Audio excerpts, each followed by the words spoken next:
commonly known to have this meaning also, to, and sometimes as well. As in the case of when someone says أحبك, right? And then you want to tell them I love you too, and then you say وأنا أيضا, for example. وأنا أيضا. وأنا أيضا. Okay? So وأنا أيضا.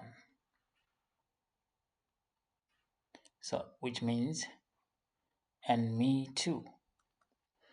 However, this word is actually a masdar. Is a masdar that is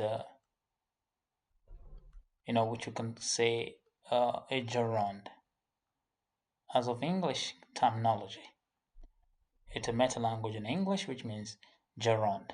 It's more like a noun taken from a verb. Sometimes it could also be, or we could say, مفعول مطلق. مفعول مطلق could also be used in this manner. However, is a masdar. And being a masdar, it means he has a verb. So it is a masdar of the verb أضع in the past tense, فعل الماضي, and يئيب. Alright, يئيب. So in the third word is the masdar أيضا. So this word is complex than we think. Its meaning is actually beyond using it to mean also, to, or as well.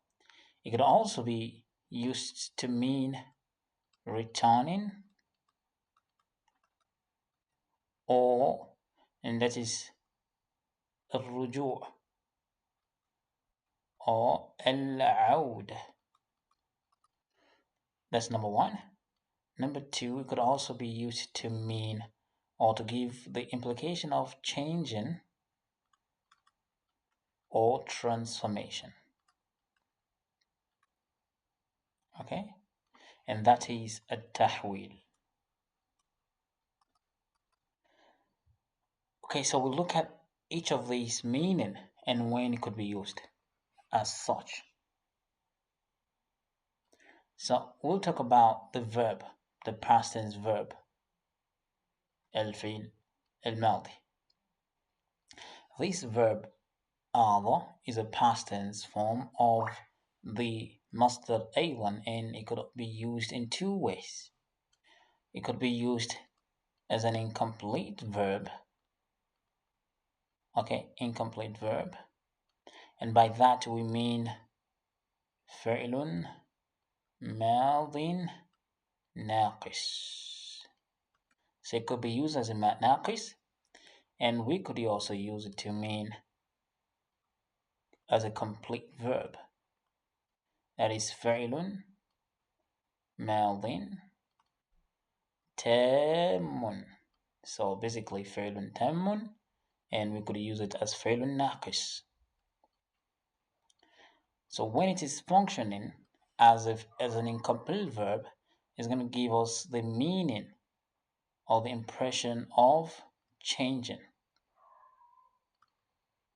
okay, or transformation. And when you use it as a complete verb, it's going to give us the meaning of to return, or basically returning. So it's going to give you the meaning of الرجوع. Now let me not use the masdar, so I'm going to use the verb رجع. Alright, since we are talking about its verb. Okay, so it's going to give us the meaning of رجع, to return. Alright, to return. رجع. So that's what we're going to have when you use it as a complete verb. فعل ماض تام. And as an incomplete verb, it means changing. So let's talk about the incomplete verb first. So we're going to be talking about although as an incomplete verb. Okay, as an incomplete verb. As an incomplete verb. That is فعل ناقص. فعل ناقص. Alright, so in this case, he's going to be giving us it will perform the same function. Okay, the same function as, alright, same function as can. So in that case, what do we mean? We mean that it's going to come upon, it's going to be applied to a nominal sentence. Okay, and by nominal sentence we mean جملة اسمية. So we all understand جملة اسمية, that a جملة اسمية definitely has a مصدر and a خبر. And when كان enters upon a جملة اسمية, the مصدر يعني the noun, which is the المبتدأ, becomes اسم كان and the خبر becomes خبر كان. So هذا also can be viewed as one of the ceases of كان. So let's take some example. I'm going to give you an example of a جملة اسمية. Okay, so I'm going to say الماء بارد. Okay, الماء بارد. So which means the water is cold.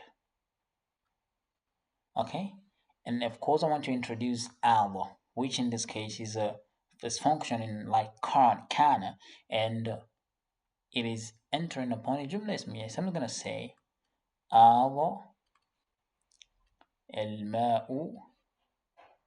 Now in this case I want to say the water becomes ثلجا. al الماء ثلجا. So which means the water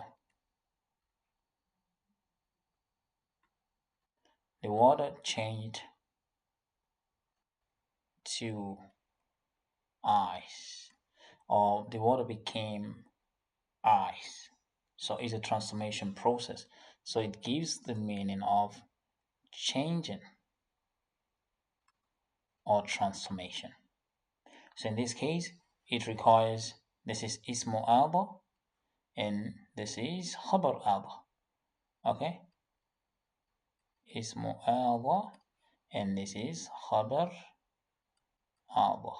So in this case, we used it alba as an incomplete verb. Okay, so now let's look at using it as a complete verb.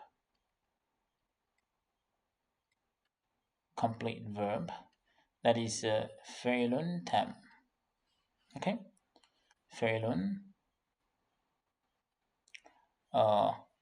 فعل تام. Alright, so تام. Now in this case, it's not entering upon a جملة اسمية, it is standing alone. The same way can also be used as a complete verb. Okay, so let's look at that. And in this case, it's going to be giving us the meaning of return. To return. Okay, أعضى to return meaning رجع. So I'm going to say أعضى الرجل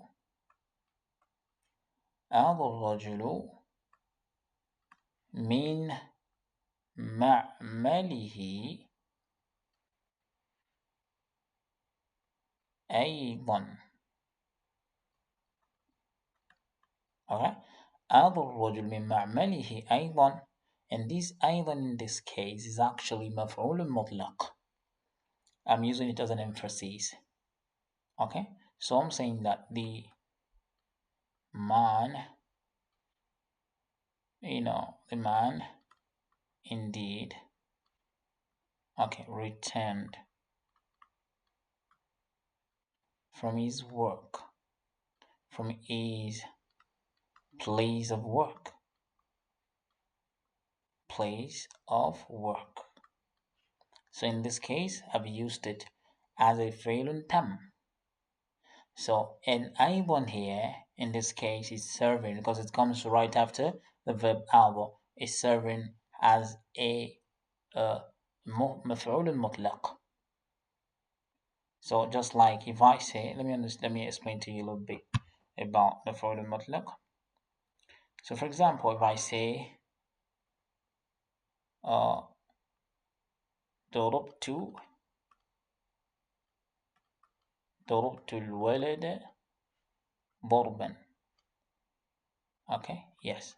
So in this case, the ضربا here is used as مفعول مطلق, to give emphasis. So that is the same function, that I want performed in this case. So أعضى يئيب can perform these two functions, can be used in these two ways. The same way can be used as a very ناقص. So I'm going to say كان الرجل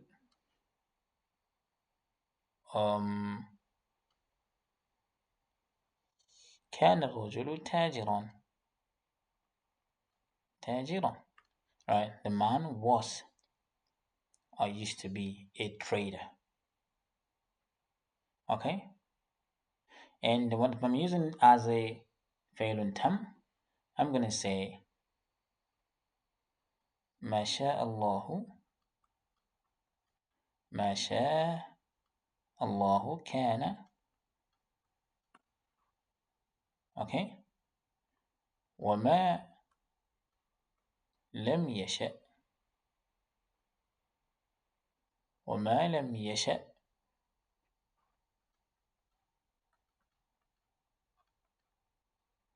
so I'm saying لم يكن.